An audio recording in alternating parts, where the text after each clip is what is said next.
पिछले कुछ सालों में देखा जाए तो भारत जिस भी क्षेत्र में कदम रखता है उस क्षेत्र में उसे सफलता मिलना लगभग तय माना जाने लगा है, फिर चाहे कोई भी फील्ड क्यों ना हो। और ये वो जीत है जिसे बड़े बड़े देश चाहकर भी नहीं पा रहे हैं। यही वही जीत है जिसमें अमेरिका सहित यूरोपीय देशों ने भी भारत के सामने हाथ पसार दिए, और यही वो जीत है जो अभी चीन तक को नसीब नहीं हुई है। जी हाँ, हम बात कर रहे हैं भारत के पेमेंट सिस्टम यूपीआई की, जिसने अमेरिका से लेकर यूरोप तक को माथा पकड़ने पर मजबूर कर दिया है। और भारत है कि इस डिजिटल क्रांति में लगातार तेजी से आगे बढ़ रहा है। दरअसल भारत में डिजिटल लेन देन का चलन बड़ी तेजी से बढ़ता चला जा रहा है। अब देश के बड़े बड़े शहरों के साथ साथ छोटे छोटे शहरों और गांवों में भी डिजिटल ट्रांजैक्शन में तेजी दर्ज की गई है। पीडब्ल्यूसी इंडिया की एक रिपोर्ट में दावा किया गया है कि 5 साल में भारत के डिजिटल ट्रांजैक्शन की संख्या 3 गुना तक बढ़ जाएगी। रिपोर्ट के मुताबिक 2023-24 में भारत में 1.5 अरब डिजिटल ट्रांजैक्शन हुए थे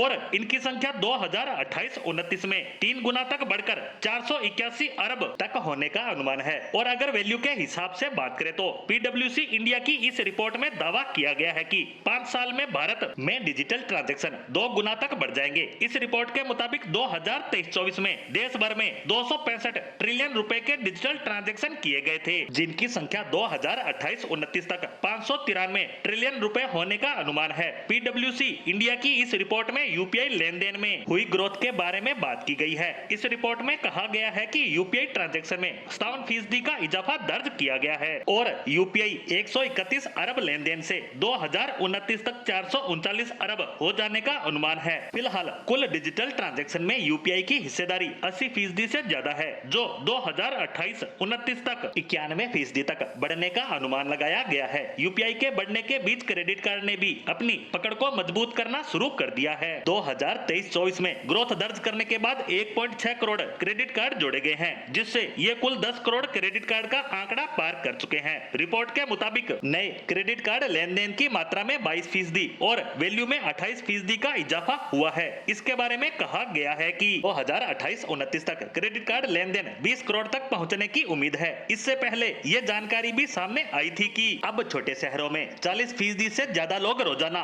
और 45% से ज्यादा लोग 2 दिन में कम से कम एक बार डिजिटल ट्रांजैक्शन जरूर करते हैं। इस रिपोर्ट में कहा गया है कि साउंड बॉक्स जैसे इनोवेशन ने व्यापारियों को डिजिटल भुगतान अपनाने में काफी ज्यादा मदद की है। इसके अतिरिक्त पेमेंट इंफ्रास्ट्रक्चर डेवलपमेंट फंड के माध्यम से इसे बढ़ावा देने में देश ने भुगतान के बुनियादी ढांचे के डेवलपमेंट ग्रोथ को बढ़ावा दिया है। खैर, जिस तरह से भारत सहित पूरे विश्व में यूपीआई तहलका मचा रहा है, उसके बाद देखना होगा कि दुनिया किस तरह से यूपीआई को और ज्यादा बढ़ावा देने में भारत का सहयोग करती है।